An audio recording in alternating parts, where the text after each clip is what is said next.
Eh,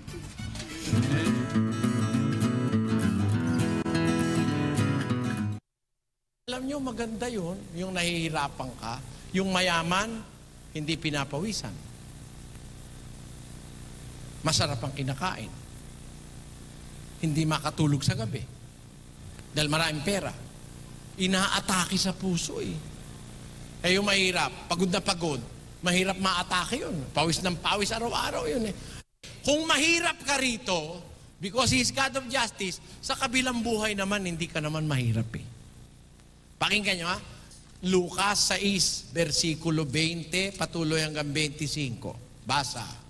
At itiningin niya ang kanyang mga mata sa kanyang mga alagad at sinabi, mapapalad kayong mga dukha sapagkat inyo ang kaharian ng Diyos. Oh. Mapapalad kayong nangagugutom ngayon sapagkat kayo'y bubusugin. Mapapalad kayong nagsisitangis ngayon sapagkat kayo'y magsisitawa.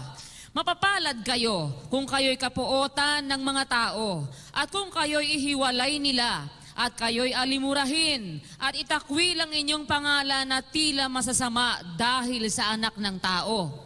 Mga gala kayo sa araw na yaon at magsilukso kayo sa kagalakan. Sapagkat narito, ang ganti sa inyo'y malaki sa langit. Datapwat sa aba ninyong mayayaman, sapagkat tinanggap na ninyo ang inyong kaaliwan. Sa aba ninyo mga busog ngayon, sapagkat kayo'y mga gugutom. Sa aba ninyong nagsisitawa ngayon, sapagkat kayo'y magsisitaghoy at magsisitangis. Oh, hindi ba fair?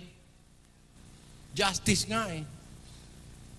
Pag dito sa lupa, tawa ka ng tawa, busog ka ng busog, mayamang-mayamang ka, wala ka naman paglilingkod sa Diyos. Pagdating sa kabilang buhay, baliktad.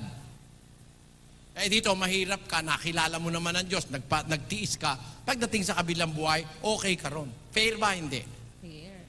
That is God's fairness and equity. Yan ang sinasabi sa Biblia.